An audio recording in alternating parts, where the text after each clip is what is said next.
life is not the same as it was before. June 7th, 2018, my life changed forever. The most important person in my life, my grandmother. She passed away that day. I mean, all the memories came flooding back.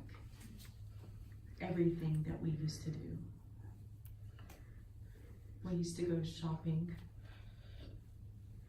Just everything. Because whenever we grew up, my mother was gone all the time because she had to work. She had 2 jobs, so we were barely getting by. So my grandmother would keep me and my sister. And we stayed with her a lot.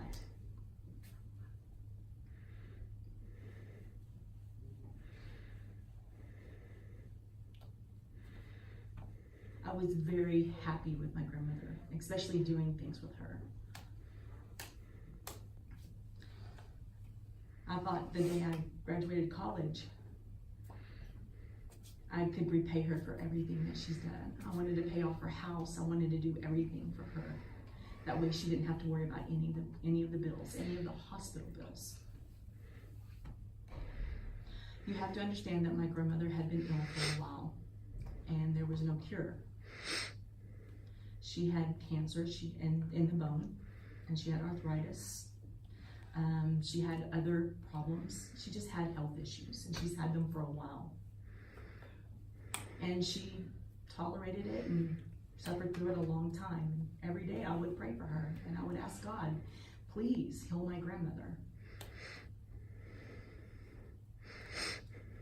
And I was always angry. I was like, why didn't God heal her, you know? And I used to ask every day for her to be healed. And one day my mother came up to me and I asked her, and I said, Mom, do you remember whenever you told me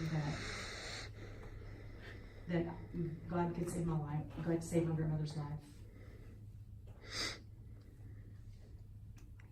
And why isn't that happening? And I'll never forget this day, ever.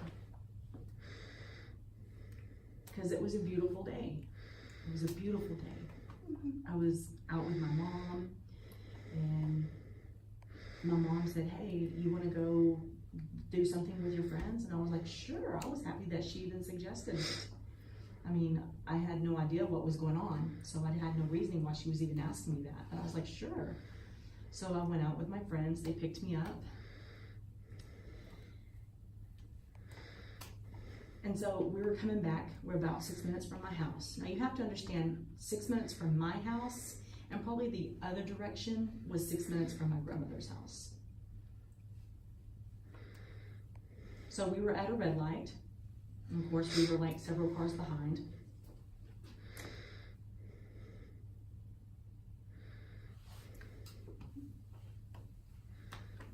My mother was on the phone with my step-grandfather and was supposed to hang up with him. And so she didn't really want to answer his call. That's what she usually did. But she had accidentally answered his phone call. And she rolled her eyes.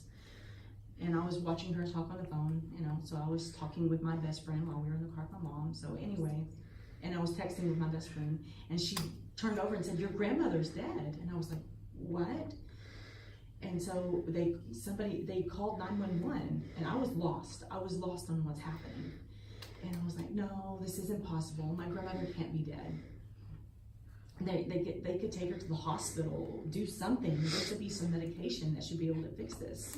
So I texted my sister. And I said, grandmother's gone. Grandmother died. And she was like, what? And I said, grandmother is dead. And I put a lot of exclamation points. I emphasized that. So my sister didn't believe me. So she called my mom. And she was on the phone with my uncles and my step-grandfather. And she was calling our family.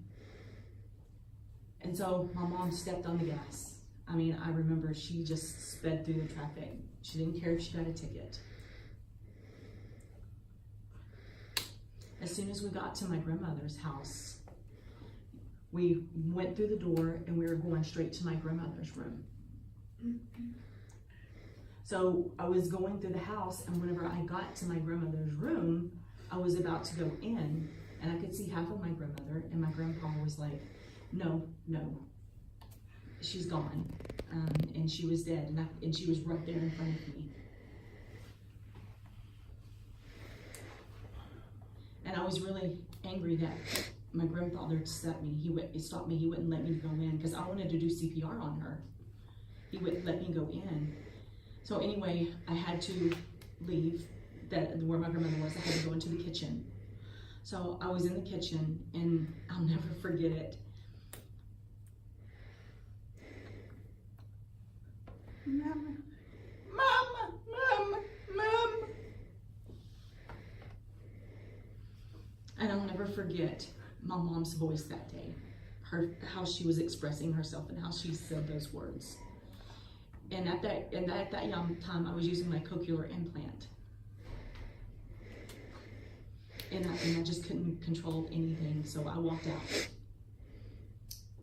And everything was just out of control. The emotions were out of control. So we had to leave. They were taking my grandmother to the hospital. And my sister had just gotten there. And my sister was walking up going, what's happening? And I was like, I have no idea. I have no idea what's happening. So we decided to go ahead and go to the hospital where they had taken her to see, if they had pronounced her dead or whatever. But we were waiting forever, what seemed like forever. And I was just staring at my sister the whole time. And finally, the doctor came into the waiting room, and he said, I'm sorry, she didn't make it. And that day, my life was destroyed. I just couldn't be happy. Because she was gone. She was no longer in this world. And I hadn't prepared for my grandmother's passing. And there's no way you can prepare for this. I wish I could have, but I didn't. Now, I don't know what to do, because I don't know what to do without her.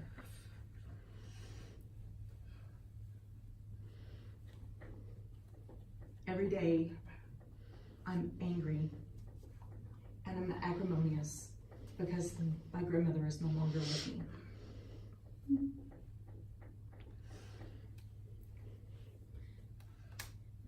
My grandmother passed away whenever I was 19.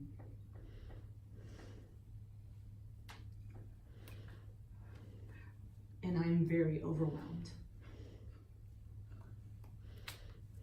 I mean, every day I have to deal with her not being here. Every day I'm reminded that she's not here.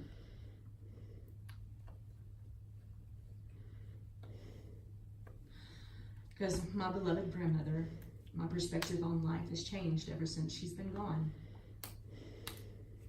Because my grandmother's dream was to see me get a major, become a doctor. She wanted me to be an athlete. She had so many things that she wanted to see me do.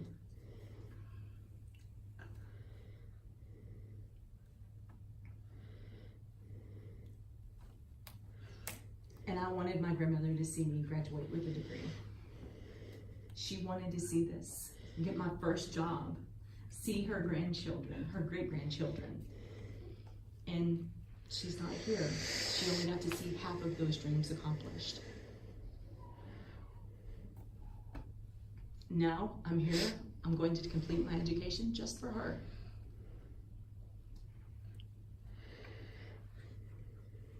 I was raised in a very strict household, and I do believe that's what brought me success. I'm going to do everything I can to make sure that the dreams my grandmother had for me are something that I will do.